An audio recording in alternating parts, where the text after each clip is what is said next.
Good morning, everybody, and welcome to Coffee and Football presented by BKCW. I'm your host, Blake Monroe, where I'm joined this morning by Bobby Burton, CJ Vogel, and Gerry Hamilton, and a lot to talk about. But let's start with recruiting. Gerry, you have been putting in the miles this week all over the state of Texas. You've been on the road. What's the latest there, and what can you share with people? Yeah. I had a Thursday was one of my favorite days I've had in the business, and that's a lot of them. But my Thursday afternoon was pretty cool experience. But I started Thursday. I went to Texas High. Coach Gerry Sanford, a great guy. The former Flower Mound Marcus coach, obviously Caden Smith, tight end, played in the Under Armour All-America game. So I've known him for a while, Coach Stanford. And, that 26-27 class, they got a lot of talented kids at Texas High. They won a big playoff game against Mansfield Summit this year. So that building of the program continues. Tredarian Ball, 2026 running back, has 30 offers, was at Texas Junior Day, January 20th. Steve Sarkisian and Blake Gideon were by the school late January. It's a little early for some of these kids. I hit on them on ontexasfootball.com this morning in Friday morning recruiting nuggets. They have a freshman offensive tackle, 6'6", 270, 275, started all 10 games of freshman. A big-time run, can really run, big-time athlete, Quay Ford, Don Quavius Ford. He goes by Quay. 2026 D lineman that's 6'4", 280-ish that has Mississippi State, Arkansas, Arizona State, Houston, SMU has some offers.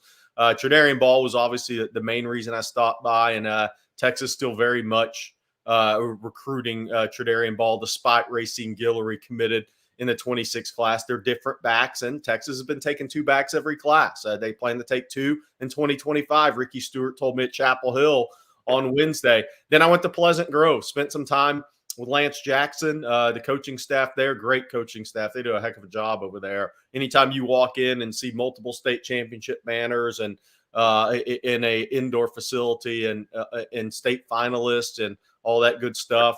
They've had a number of big-time players. Lance Jackson, obviously Texas commitment. And I posted a video on Twitter. CJ's doing an unbelievable job with our editing, making edits for all that with On Texas Football. But, watching, they were doing some sprints yesterday for time. And, guys, Bobby, you guys watched it, but 6'5", change, 260, a guy that can run in the 4.6s. And throws 95. He hit 95 on the mound in his one inning that's on a Pittsburgh Pirates scout's gun Monday in their baseball scrimmage. But anytime you see an athlete like that, it's a fun day. Okay. You know what I say? Hey, Gerry, I got to interrupt you.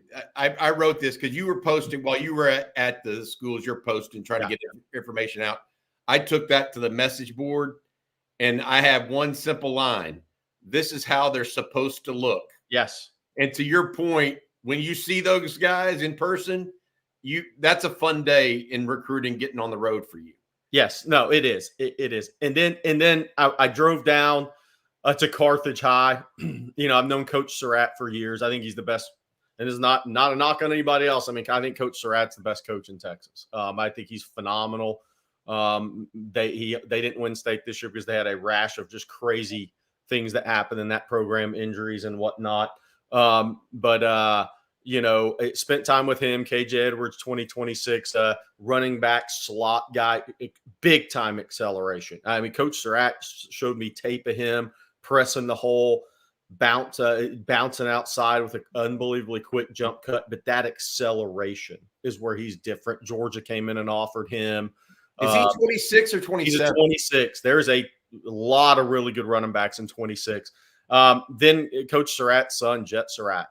It's interesting. I knew him when he was younger because we had a couple of guys in the Under Armour All-America game. So I knew Jet when he was a little dude. And Jet was a sophomore quarterback at Carthage, Texas Tech, Houston, UTSA have offered him. He's going to get a lot of offers, guys. He is high level of anticipation and accuracy. I mean, high level. But what was so much fun yesterday about that was I ended up at the golf course with Coach Surratt, and we rode around in the golf cart. Jet is going to be he is going to be probably a pro prospect in golf and a PGA Tour guy. He has won both tournaments this year. Shot 65 to win a tournament. He has a 127, 128 mile an hour club head speed, 187, 188 mile an hour ball speed. And for any of you guys here that are golfers, that is PGA Tour, elite of the PGA Tour level stuff. He's 16 years old. But you can see here, he's 145 pounds last year. He's now 177. So he's just hit a big physical maturity growth spurt, but a big time competitor, a great leader. I can't tell you how much, I've done a lot in this business, but riding 9 holes in a golf cart, talking ball with Coach Surratt, who has 9 state championships, right? Talking about all the players he's had at Carthage, all the great players from East Texas, watching his son play golf, the joy he gets from watching his son ascend as a quarterback and as a golfer. It's a lot of fun. And AJ Mill, we will be at Carthage in the spring to take a close look at Jet throw the football around. Carthage runs a lot. They run some of the things Sarkeesian runs, some of the things Kalen DeBoer runs offensively. So I think Jet Surratt has 3 offers now. Watch that offer list go up. But this is one of those kids. Normally we talk about a football, baseball decision. At some point in his life, he's going to be forced to make a football versus golf decision because he is a big time golf prospect. Big time. Fun riding around with one of the how many state titles does he have? 9. So you rode around with a high school coach who has 9 state titles to watch his son play golf yesterday. A first in 22 years in this business. Meanwhile, I was slaving behind a keyboard. I'm just saying, many of people listening today are slaving behind a keyboard. Right. You're watching a future pro golfer with his son and has 9. That's a good day for you, Gerry. I would agree with you. Yeah, that's a good day, buddy. Hey, another person that had a really great day yesterday, Steve McMichael. University of Texas, former Longhorn defensive lineman from 76 to 79, elected to the Pro Football Hall of Fame last night. He becomes the 6th Longhorn, by the way, ever to earn that distinction, following guys like Earl Campbell, Bobby Lane, Tom Landry, Tex Schramm, guys like that. Congratulations to Steve McMichael. I actually did a little research on Steve McMichael this morning and wrote an article. I found out that he's from Freer, Texas. I had heard that before. It's a little South Texas town. A lot of people go deer hunting down there, right, in that area. Well, he's from Freer, Texas, and he played 6 varsity sports, Gerry and CJ. 6. He was varsity in football, of course, baseball, basketball. That's normal, right? Right. Maybe you hear track and field. So he's also in track and field. So maybe we get 4 every so often, right? Wait, make us guess the last 2. Okay. You got to guess the last 2. CJ? The first one should be easy for everybody. I think. I might be wrong. Go ahead. I was going to go golf, but I don't know. We were on the topic of it. Okay, that's 5. That's 5. Now give me a 6th. Blake?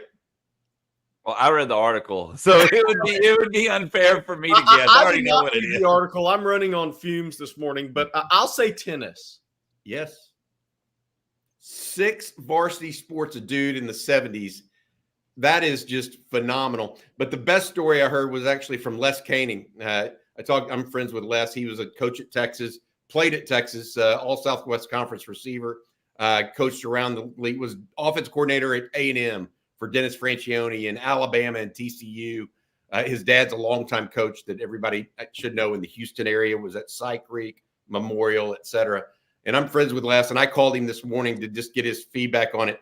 And he told me a couple different Steve McMichael stories, but the best one was this is how he basically described McMichael as tough in an old kind of way that doesn't exist anymore. Like, you hit him, he hits you back. It's like one of those things. Like he just was born strong, athletic, and tough, and just lived it really. But my favorite story that I heard this morning actually was this. Steve McMichael during spring breaks, a lot of people went to the beach. Some people went home and just hung out with their parents. Some people tried to go get a job to make extra spending money back in those days. Not Steve McMichael. He tried to get people to go with him to the rattlesnake roundup. That's his seventh sport. He tried to get people to go with him to the rattlesnake roundup, where you essentially tried to go and catch rattlesnakes for a week. That was Steve McMichael. You want to talk about a colorful guy? They also called him Bam Bam, and that was at Texas, and that was a nickname after the Fred Flintstone's cartoon character because he had muscles everywhere, basically.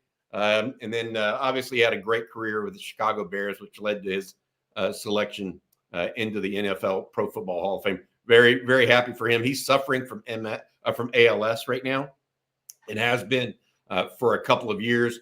I was talking to Les. Texas players go by and see him and his family all the time these days. So our thoughts with him, and congratulations to him and his family celebrating election to the Pro Football Hall of Fame. Doesn't happen often. Only 6 Longhorns in the Pro Football Hall of Fame, and he is now one of them. Congratulations to him.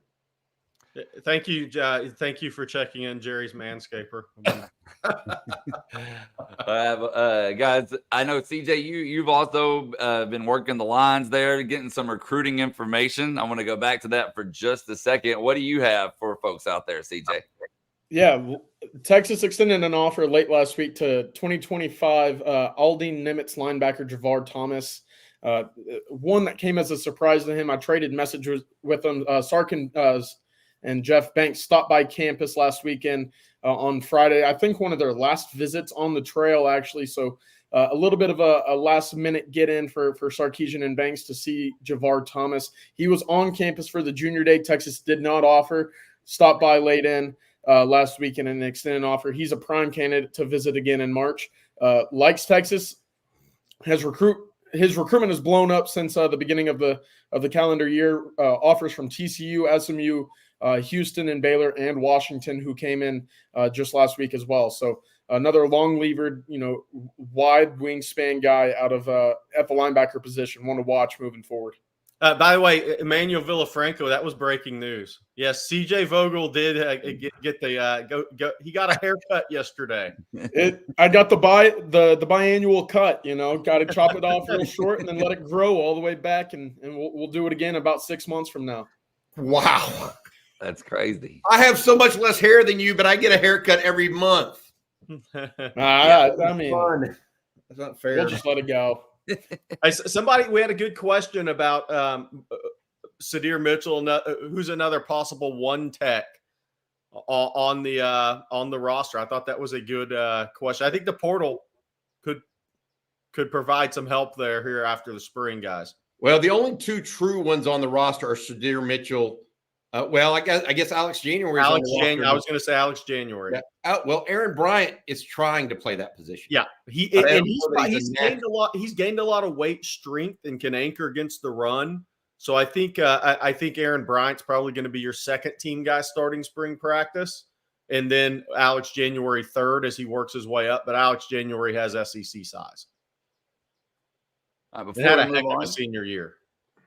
Before we move on, Bobby, I'm going to let you tell folks out there about BKCW and escaping the insurance trap. Yeah, I really appreciate these guys. Did your business have a frustrating insurance or employee benefits renewal this past January? Most likely you didn't hear from your agent all year, and then right before it was time to renew, they delivered the bad news of a rate increase or something else falling short of what you expected. When this happens, the agent is providing very little value, and you're stuck in what we call the insurance trap. BKCW takes you out of the insurance trap by providing you with the actual risk management consulting, not just price quoting. Operating out of its headquarters in Austin and owned by a UT grad, BKCW uses a 5-step process to identify your business's weak spots, design a plan, execute it, and monitor your situation throughout the year.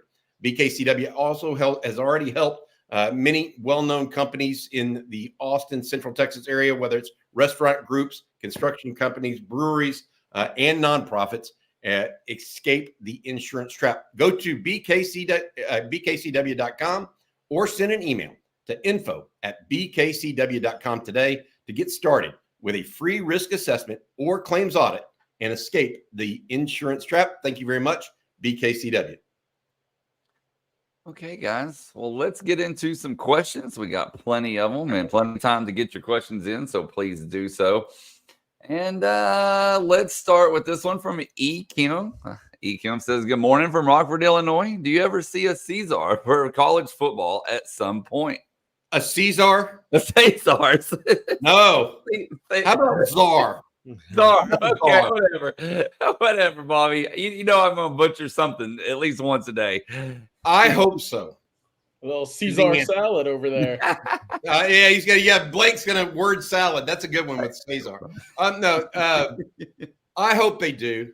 The question is who should we be looking toward, right? And I don't know the answer to that. I feel like a lot of people would say, "Oh, Nick Saban," like that. But is Saban that guy? Is he the guy you want? I mean, does he really want it? Does he want it? Look, he got to Alabama, and at LSU, he wasn't exactly, guys, like he wasn't pure as the driven snow. I'm just going to put it that way. When he first got to LSU, like he operated in some gray areas. I'll just put it that way from a recruiting perspective. There's a reason Jimbo Fisher went at him a little bit, because Jimbo Fisher was on that LSU staff with him and remembers those times. And I think it wasn't that Jimbo Fisher tried to say it was because, oh, well, I don't know anything about NIL. Well, actually, I think he was saying, look, Nick, I know where there's some skeletons in your closet as well, because I was on the staff with you at LSU. That was what that was really about. It wasn't about defending A&M's integrity. It was don't throw stones in glass houses to Nick Saban, because I've been there with you, buddy. And so I don't know if Nick Saban is the guy, but that's the one that's been brought about. And I don't know if the term czar is right either. I don't know what the answer is. I feel like whatever we get to, I feel like the top tier of schools, not if we go to 48, right? Or 64, whatever the numbers is, CJ or Blake or Gerry, that's fine. Make sure the top 16 or the top 20 that really carry the weight. Like Rutgers does not need a vote equal to Texas. Wake Forest does not need a vote equal to Alabama. Whatever we do. So I don't want just one czar overseeing everybody. I'd like it to be, yes, there can be one leader like a Roger Goodell or whoever. That may be the wrong guy for people. But you need a setup where those guys that are actually bringing the majority of the revenue in actually have a bigger say at the table. That's my opinion. Yeah, I'll be surprised if Nick Saban was that guy, because why would you want that at his age? He's now going to be part of College Game Day in ESPN football. I mean, he's probably making $3-4 million a year doing that, right? Why would you want that? Go keep body surfing on the beach and on the beach there in Jupiter at his house, and go do College Game Day and be on committee. Have your opinion heard, but man, being the head of that, I wouldn't want that gig. You would do it because you wanted the best for the sport. Yeah. And to your point, he may not be that pure. Why not take $5 million? But he could. Hey, look, Roger Goodell makes what? 20 or 30 million a year? Bump it up a couple 15. Yeah. And so, I mean, Gerry, maybe if he wants another couple dealerships, car dealerships, maybe Saban can go be the college football czar and make, 30 million and buy one a year or something. I don't know. Hey, Chant Bailey, who was the biggest flip for Texas in the 2024 class? It was Filsaime for me. Xavier Filsaime. Because safety, athleticism at the safety position was such a need moving forward in the SEC and with the program. That I think that was absolutely the biggest flip. Ty Anthony Smith was another one. Wardell Mack from Florida. I mean, the late flips, those are the three that people will talk Anybody about. else that you can think of? I don't remember any other flips other than those three. Am I wrong? I mean, the crazy thing is not really flips. Jarrett Gibson at one time was committed to Florida, but then he backed off of that. Yeah, Billy Napier came in. So that's not a flip. That's a decommitment, and I'm restarting my recruiting process. So I think Filsaime was definitely the one. We should have added flips to that list of superlatives or that list that we came up with yesterday, Jerry. That would have been a good one. I put that in an article 2 days on signing day. The 3 SEC flips. Got it. Yeah, but we should have added that. People also came up with another one. Gamers, guys that are kind of, I don't know, intangibles, so to speak. Yeah. Somebody says compare Williams and Filsaime at safety. I would say Filsaime is not as maybe as long-armed, maybe not quite as rangy as Derek Williams. I think what they both do is those dudes play downhill really well. I think Filsaime is a guy that has a lot of physicality to his game. But I think Derek Williams may be a longer armed, a little more rangy guy. Yep. More compact, more physical. All right, fellas, this next question from Frioli93. He says, I see 4 possible college game dates for Texas next year: Michigan, Georgia, Oklahoma, and A&M. What do y'all think? Hard to say until you know who's winning games and what the matchups are.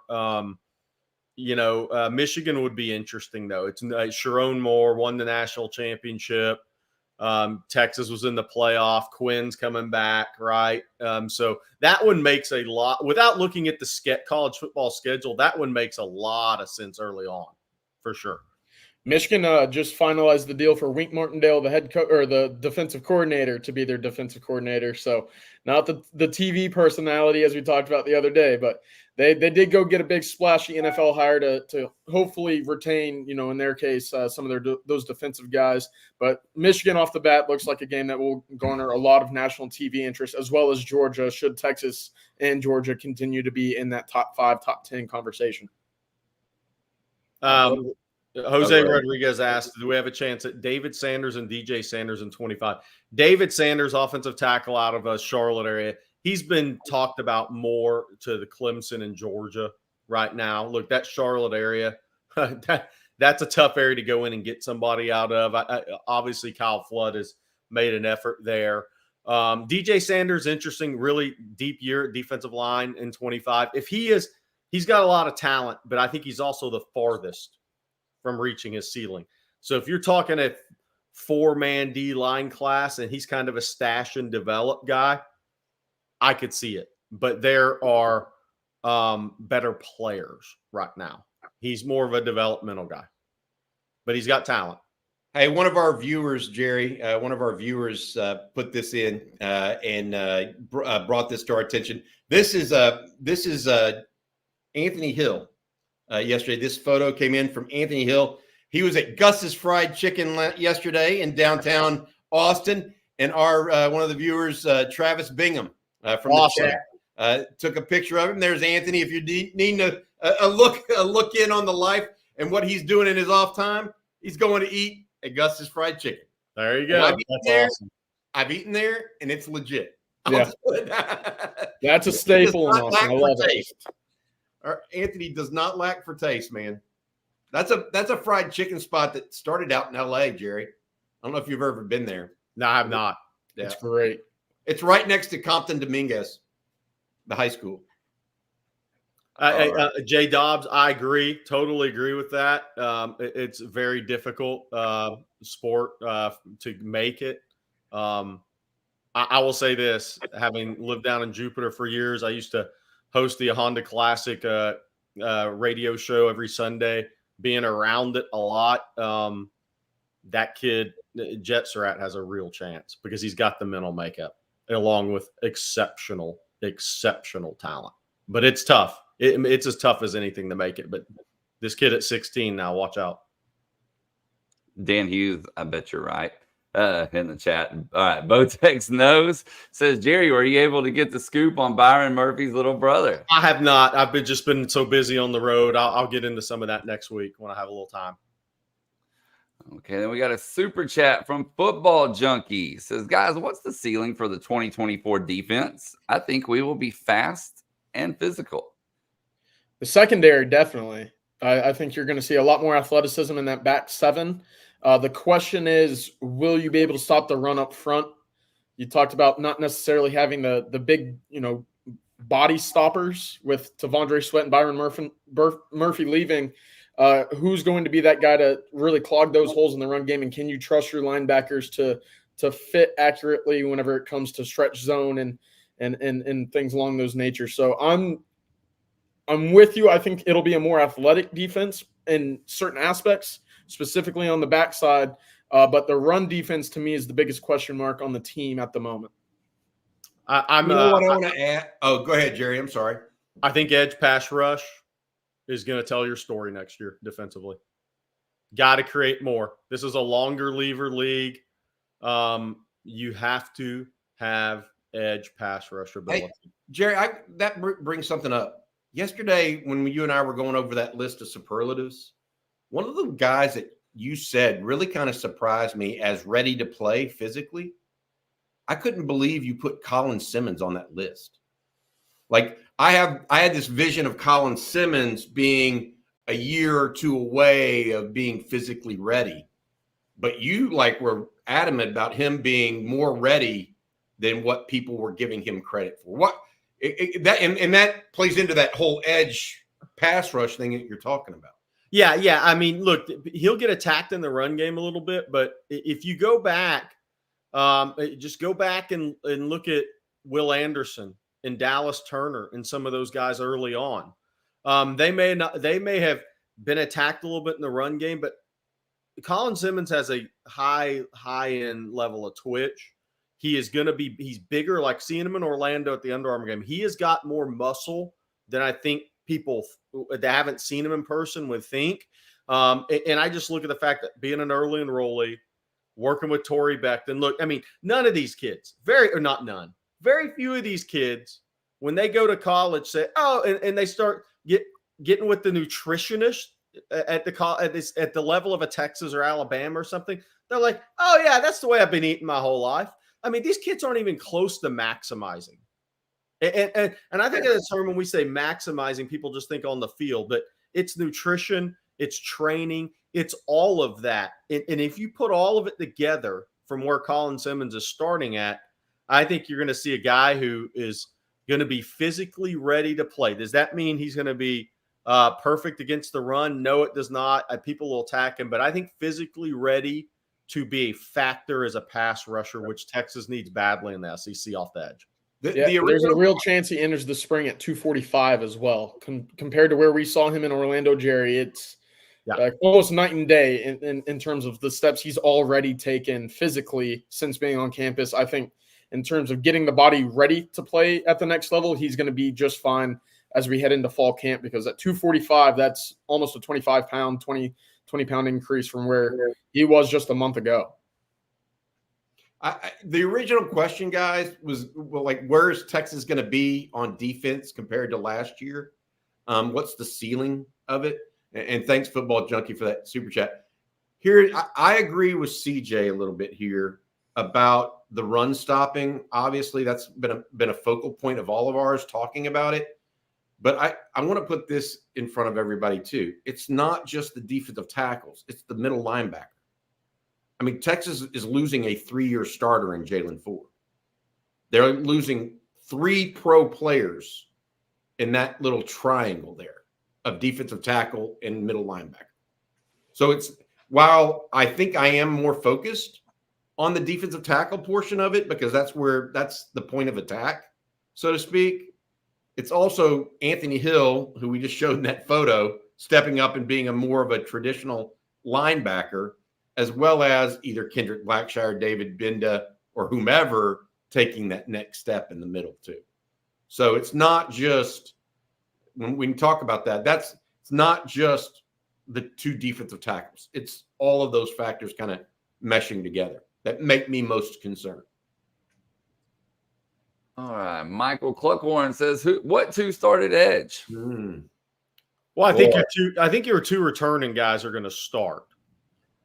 They may move Burke to Jack, is what I'm hearing, and have Finkley and Moore and Simmons in the boundary. Yeah, They may do that, Jerry. Just be aware. It's a good problem to have. Yeah, well, they're stronger, they think, and further along. And we know Moore was recruited as a buck. So he's a boundary defensive end. Yeah. And that's the place where Ethan Burke has played. Moore's the one with 14 and a half sacks or whatever it is. Just something to consider. Yeah. Fellas, we have another super chat. This one from Trey Day. Thank you, Trey. He says, what does the offensive line look like in 25 if Campbell and Cam are one and done along with Banks and Majors? And how likely is that scenario? I would put it less than 50% there. I mean, that both Campbell and Cam are gone after this year. I mean, I don't see it. I think Campbell, first-year starter, really still learning that position. Maybe he makes a huge jump, but, Cam Williams needs 2 years starting, but he's so talented if he looks really good. The latter half of his first year starting, I mean, we're talking about the NFL draft here, guys. I mean, it's not out of the question that he goes from, guy that started one game that has a lot of talent to rising quickly on draft boards. I'll never forget. I was at the Summer Creek Atascocita game, and it was Kelvin Banks and Cam Dewberry. And at the time, Kelvin Banks, Cam Williams, those guys were committed to Oregon. And I was sitting there, and Mario Portoball's the head coach at Oregon. Him and his offensive line coach were there.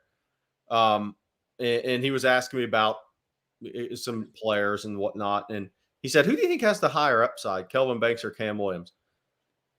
I just thought the question was interesting. Because on the surface, it's not even a question. But I thought it was interesting he asked the question. Yeah, Kelvin Banks was more ready, to your point. No question about that. But looking 3 or 4 years down the road, if Cam Williams is really that dude, watch out. And he's getting to that age now. Yeah. I don't think, I mean, I will say this. So if Banks goes pro, which we would expect, Jake Majors will be gone. I don't know that DJ Campbell or Cam Williams will be. I would put that more at like 15% of happening, Jerry, and less than 50 of all of those guys going pro. But if they do, as of right now, Texas has the wherewithal to withstand that. Yes. And that's part of that class, the Pancake Factory group. I mean, Cole Hudson's in that. Neto's in that. Malik Ogbo has already seen. I mean, they've got some guys. Then you've got the next group with Trevor Gooseby, and Trevor Gooseby are both in that. Brandon Baker's going to be at right tackle this spring. They'll cross-train him just like they did Cam Williams a little bit. So they want people to learn multiple positions, but he's starting his career at right tackle. Don't forget about they like Connor Robertson at center. Yeah.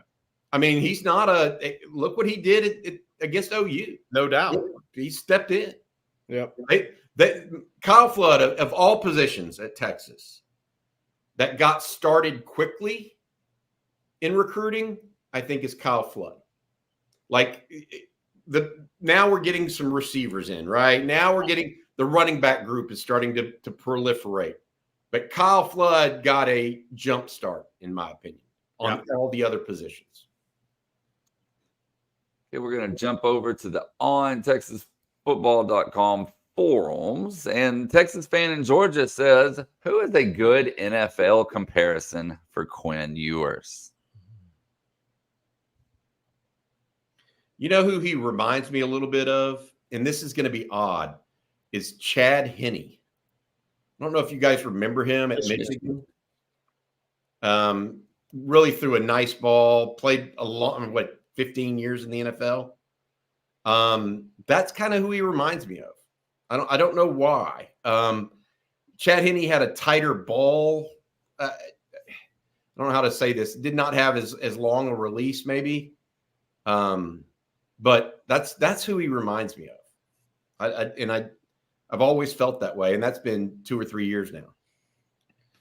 I've yet to put someone like in comparison with Quinn that I feel super confident about. And I think it's because of his unique style of throwing a football and, kind of those weird quirks that he has in the pocket at times. It's it's very unique to Quinn, and I think that's one of those things that made him such a highly touted and coveted prospect. Is you don't necessarily see that out of your prototypical throwers of the football. It's interesting. Who feathers it? CJ, who feathers it as well as Quinn Ewers? It's kind of bizarre. I think I don't want to throw out Phillip Rivers, but I feel like there at times the way that he kind of just pieces the throws together accurately and kind of in his own way, it has that kind of taste to me. Maybe not as irresponsibly as Phillip Rivers at times, because it felt like in those seasons when he was in the powder blue, you'd turn on a TV about 3:15 waiting for the second slate of games to start up, and he's throwing a game-losing interception all the time. But I certainly feel like he's got those weird quirks to him as you would see with a Phillip Rivers or someone like that.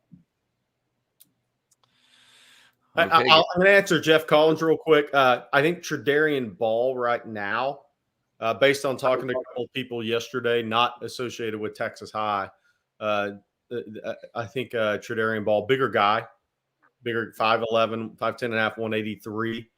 I think he's could be considered a Texas lean right now, but a long way to go. 26 kid. Well, Gerry, it is your time to shine this morning. Last one. You need to tell folks out there about Joy Mode and how it can help them.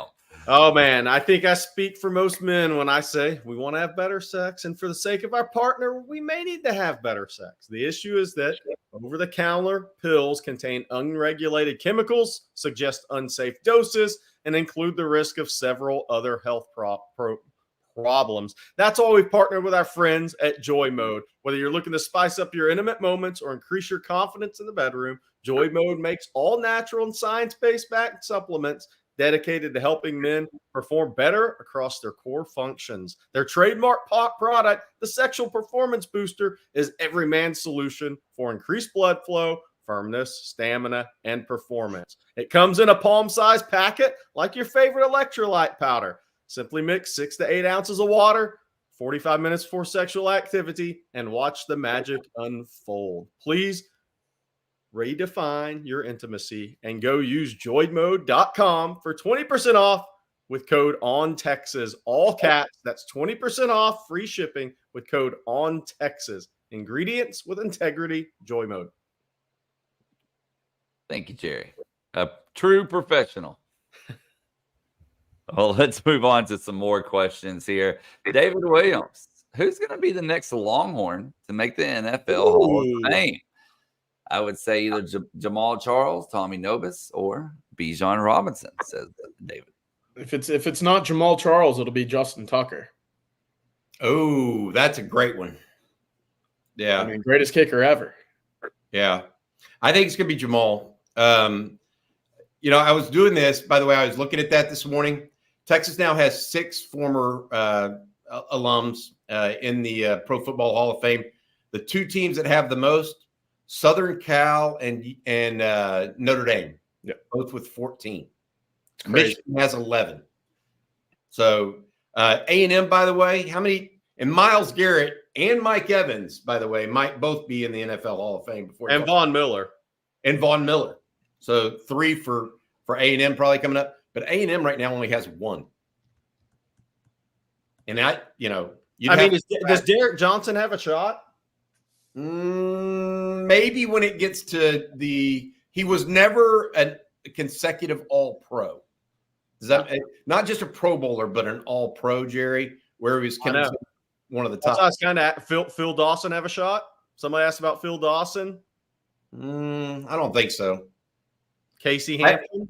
I'd love to know if anybody. Well, I'd love to know if anybody out there is from Freer, Texas today. That's where we see a bunch of people. We mentioned this, Steve McMichael entering the Hall of Fame. I think that's an excellent idea. What about Earl Thomas? People are asking about Earl Thomas. CJ, Gerry, y'all follow the pros more than I do. Great prime, 1 Super Bowls.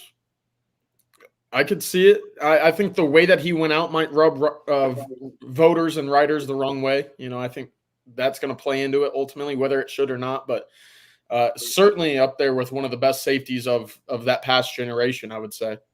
Him, Eric Berry especially, who also had it cut short due to injuries. Yeah, I still say that he was better than Eric Berry, but that's a different story. Yeah. Earl got robbed of the Thorpe. We don't think Casey Hampton has a shot, right? Just he's 5-time Pro Bowler, but probably not.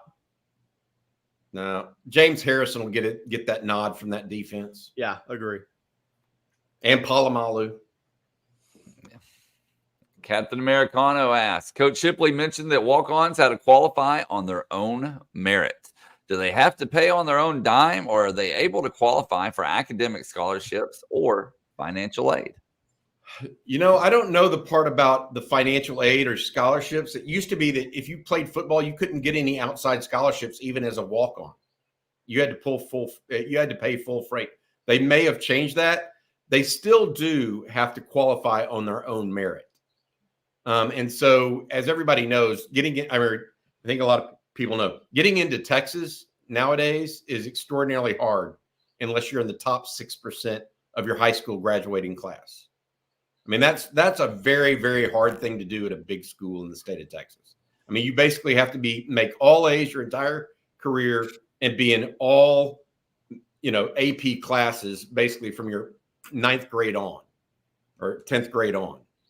Very, very difficult. And so that alone is a tough standard to bear and they do pay their own freight once they get there. They do get access to certain aspects of what the rest of the team gets, so they can pay for the meals and go into the meal plan, et cetera. You had something, CJ, you want to mention?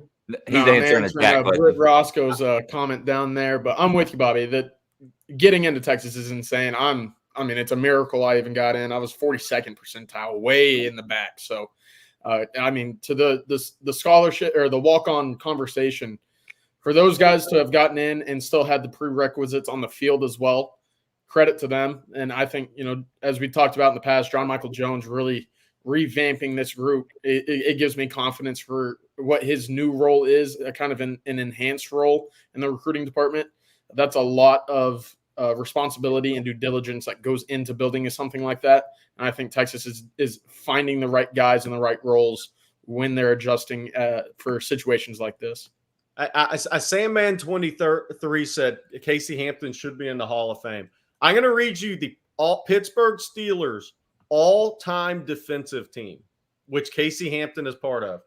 Mean Joe Green, Casey Hampton, Ernie Stoutner, Dwight White, L.C. Greenwood, Jack Ham, Jack Lambert, Greg Lloyd, Joey Porter, Andy Russell, Mel Blount, Jack Butler, Carnell Lake, Troy Polamalu, Donnie Shell, and Rod Woodson. That's a lot of Hall of Famers. Yeah. Eventually throw TJ Watt on there. One of my first memories of pro football actually was in the Astrodome watching Donnie Shell and Earl Campbell collide. Yeah. Donnie Shell was he was a weapon, and he used his helmet as a spear. I mean, back then they had right into the kidneys of the running back. I mean, they had that's what they used the helmet for. And he and Earl Campbell one day just went at it and at it and at it.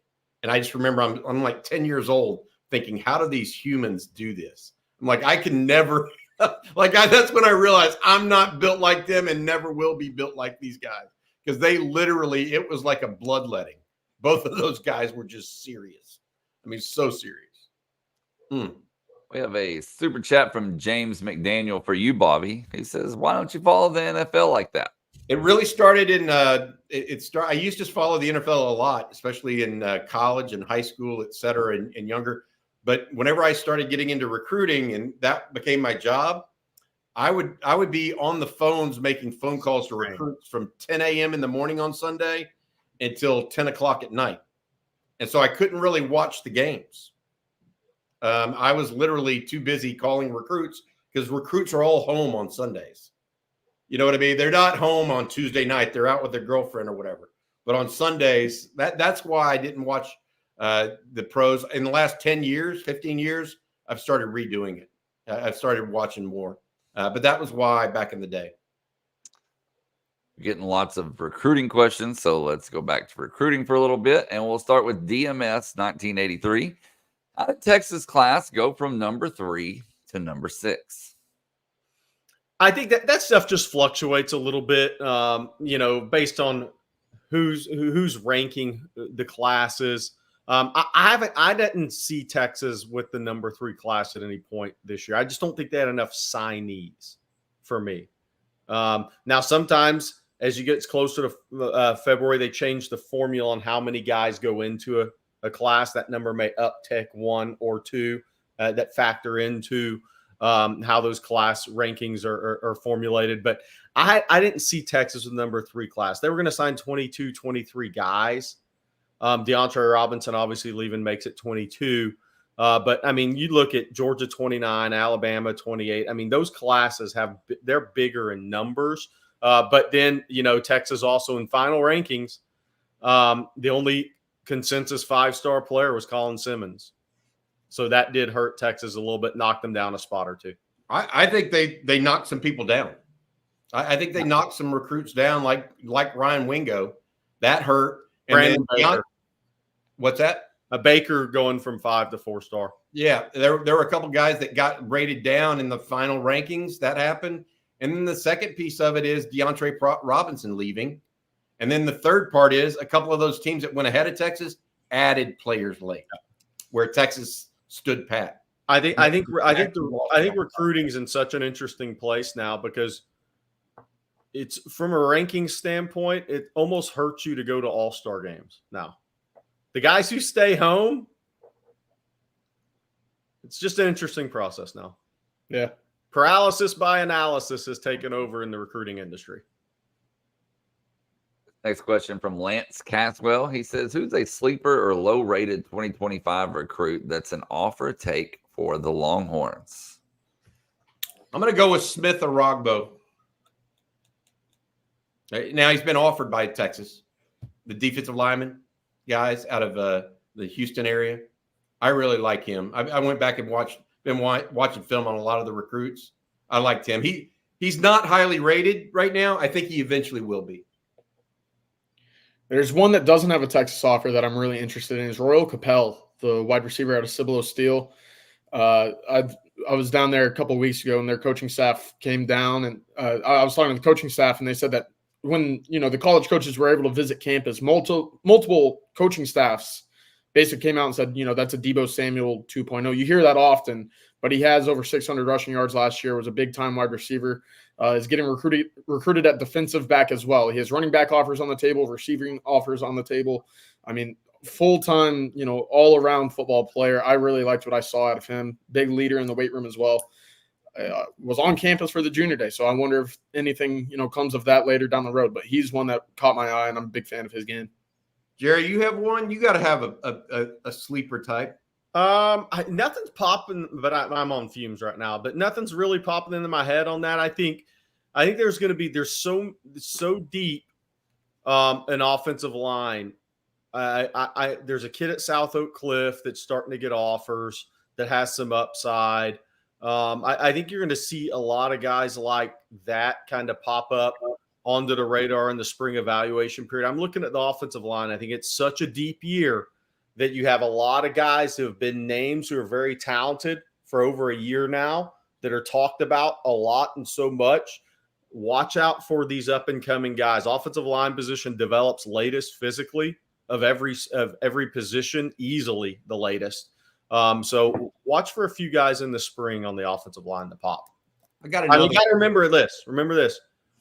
A guy like Trevor Gooseby, right, was not really on Texas radar right now. They was on the radar, but he wasn't an offer guy.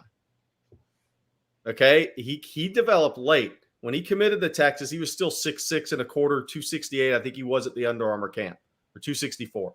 His spring of his junior year. And then he makes the official visit to Texas, and he really started to take off in recruiting at that Under Armour camp. He performed well, and then when people went to see him in the spring, so those guys who are basketball/football guys on the offensive line, those frames develop later. Just watch for some guys like that in the spring in Texas. Hey, Gerry, What about here's a name that he has an offer, but a guy that is flying on the radar, in my opinion, Caleb Chester, the corner out of Fort Bend Marshall. Yeah, he's a good.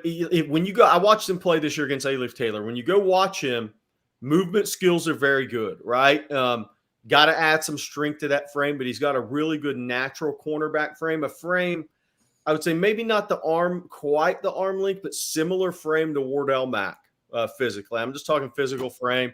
Really good movement skills, really smooth in his pedal.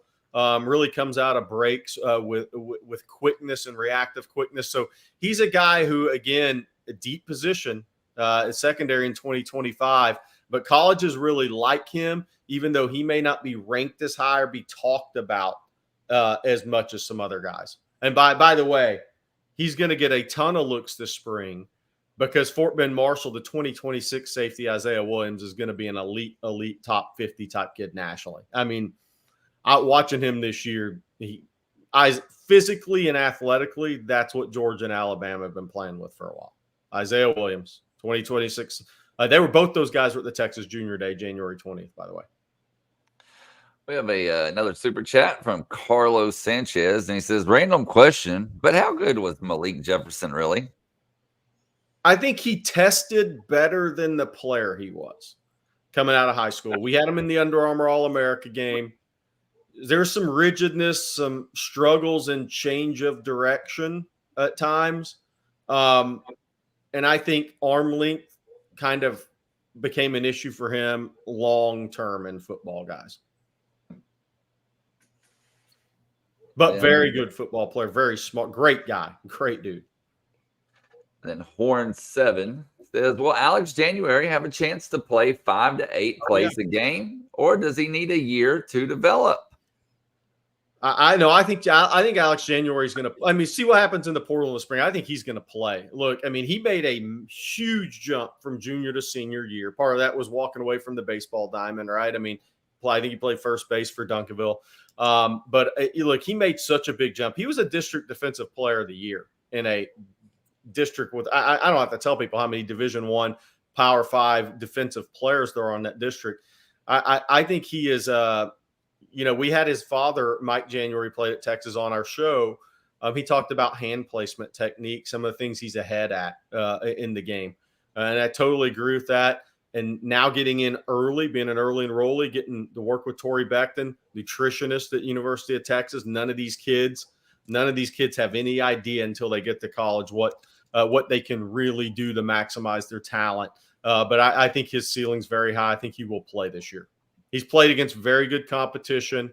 He has won multiple state championships. He knows what it's like to have demands and expectations as a player. I think that always helps guys coming into college. Man, if they can get him in 5 to 8 snaps a game, Gerry, that's music to my ears. That, as a guy that's trying to find snaps in that regard, that is music to my ears. Yeah, big time. We got another super chat. This one from Kevin Todd. And Kevin says, Bobby, I'm an old guy, 55. My question is, are Vince Young, Casey Hampton, and you know the list, will we ever see guys with all that talent soon, or are they once in a lifetime guys?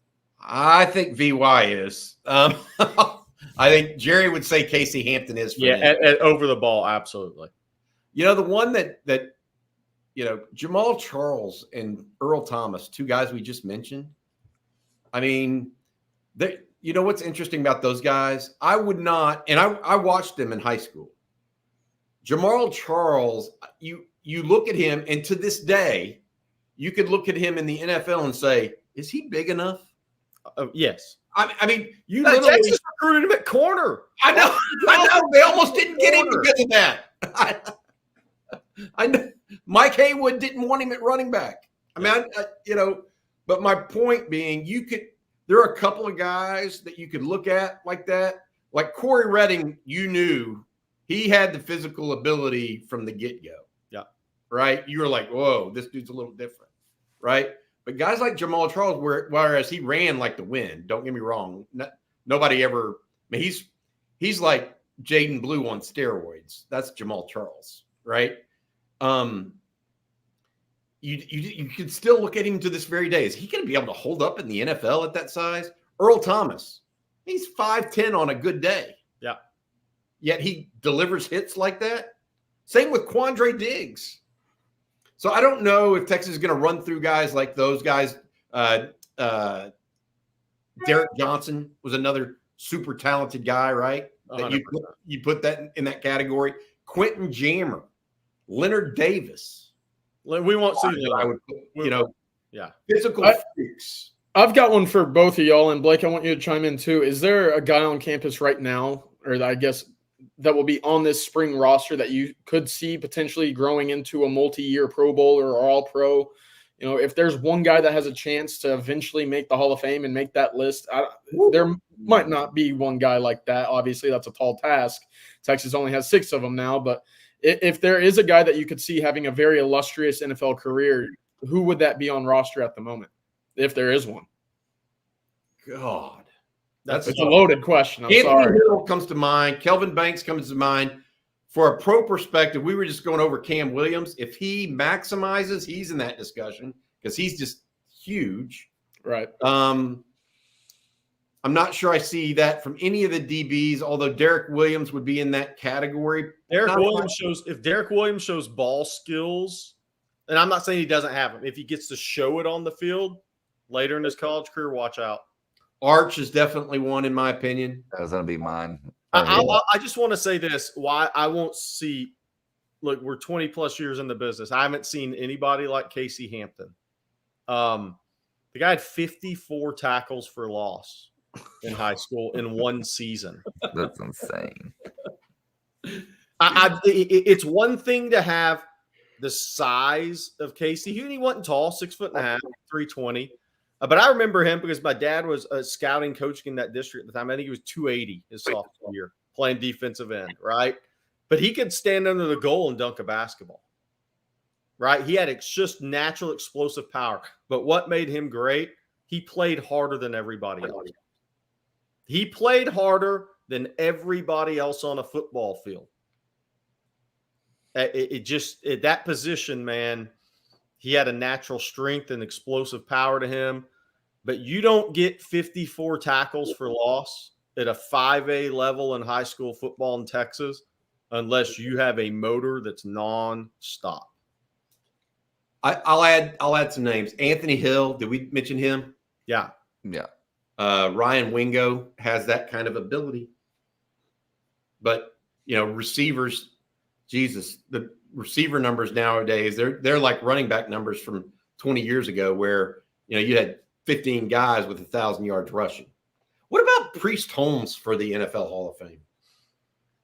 Some people mentioned that in the chat earlier when we. Well, I thought about that. Doesn't he have 10,000 yards rushing in his career? He and Ricky both are right at that. And Priest was I think Priest was the NFL MVP one year. And he ended up with 8,172 yards on the ground, 300 catches for another 2,900 yards, and scored 94 touchdowns. The problem with Priest might be that short prime. I think there was only 3 Pro Bowls, 3 All-Pros. That prime was tremendous, but it wasn't over a duration that you would see like a AP or an AD, and some of these other guys that are in that contention. Like Jamal had a much longer 7 years, basically, for his prime. Yeah. Somebody asked about a Kenny Vaccaro, Derek Williams comparison. I actually go a different direction. Kenny Vaccaro and Filsaime for me is some similarity there in the way they play the game, and similarity in frame where I think Filsaime will be. Kenny was 6'5", 214.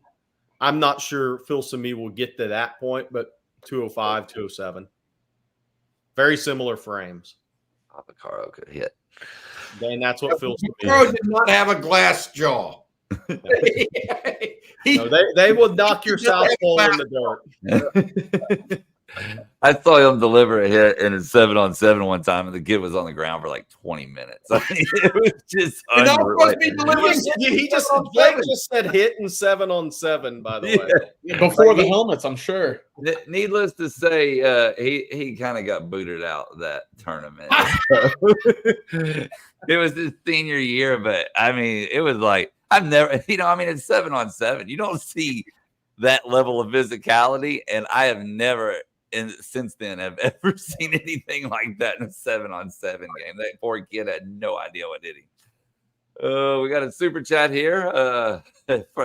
This says, good morning, guys. I can remember Houston ISD, I'm assuming, producing a lot of talent in the 90s, but notice that you guys did not mention potential recruits from Houston ISD.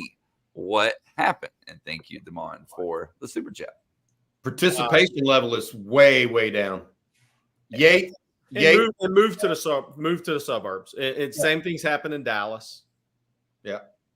The participation level in Houston for football is in inner city HISD very down. Lamar still has a good program, but Westbury, they used to have guys, Gerry.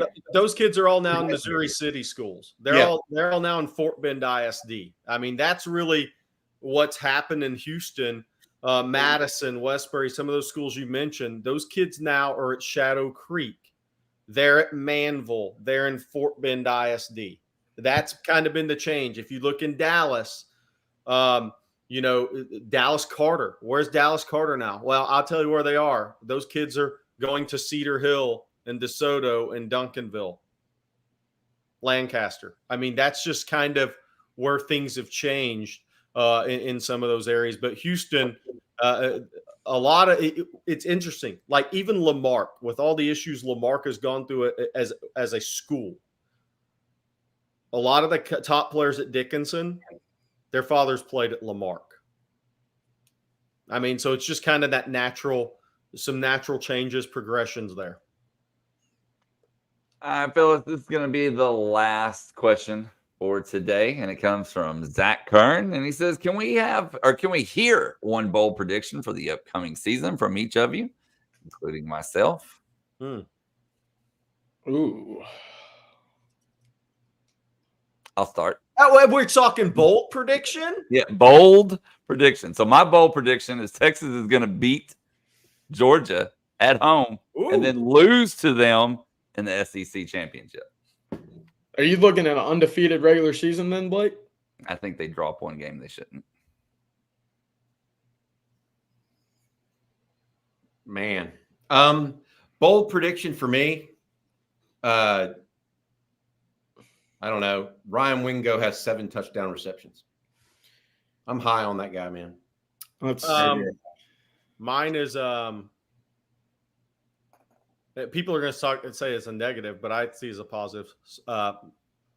Loss in the second round of the college football playoff, which means you got there 2 years in a row, which to me is a bold prediction. Yeah. I'll go Blue and Baxter combined for 2,200 yards on the ground, evenly split. Maybe a 60-40 split there. So about 800 for Blue. Interesting. Yeah, if you can't tell that I'm high on, if you guys can't tell over the last month how high I've been on Ryan Wingo, I don't know what to tell you. Because I think that guy has a lot of skill, man. Big and runs as well as he does. A lot of skill. Hey, I need to tell folks one last time about BKCW before we get out of here, guys. If it's all about the insurance trap there. They try to get you out of it so that you actually are getting value from your insurance agent operating out of its headquarters in Austin and owned by a UT grad. BKCW uses a 5-step process to identify your business's weak spots, design a plan, execute it, and monitor your situation throughout the year so that you can lower your insurance costs and effectively manage your company's risk. Go to bkcw.com or send an email to info@bkcw.com to get started with a free risk assessment or claims audit and escape the insurance trap. Thank you very much, BKCW, for your sponsorship. Also, I want to say thank you to the 40 Acres Collection and Jeff Clark. CJ, I like your new shirt, my man. I like that. That looks pretty good, buddy. Hey, I'm feeling good because I'm looking good. I think that's the start of the day, you know? New haircut, got a shirt on. Yeah, who am I? No, thank you. This is big time. Great look. Oh, by the way, I missed the easiest bold prediction. We all did. What's that? If you want to make the boldest of the bold prediction, Texas and Georgia play 3 times next year. Oh, yeah. There's only one way that can happen. Regular season, SEC title, national championship game. It's the only way it can happen. If you want to make the boldest of bold predictions, there it is. I'm not making it, but if Blake wants to. Hey, I just said they're going to beat them in the regular season and lose to them in the SEC championship. I didn't say anything about third game. Fort Bend Willeridge. Fort Bend Willeridge. I tell TJ Ford all the time, you ruined high school basketball for me. Basketball was not supposed to peak at the high school level in 2000, 2001. It was 79 and 75 and 1. I think I saw 70 of those games in 2 years. They ruined high school basketball. Duncanville had some great teams of late, but that Willeridge team was so special. TJ ruined high school basketball for me, but it was fun to watch. It shouldn't have peaked 23 years ago. Before we get out of here, I want to just remind folks of a couple of things. Number one, softball season does start today. They play at 2:30 against San Diego, and then follow that up at 8 o'clock against UCLA, a top 5 or top 10 UCLA team. Speaking of, number 4, Florida State lost their season opener yesterday, upset by like a nobody. I can't remember who it was. No offense to that school, but you know what I mean. And then don't forget to head on over to ontexasfootball.com. Join in on the discussion. Lots of good stuff going over there. As we said at the beginning of the show, Gerry dropping recruiting nuggets.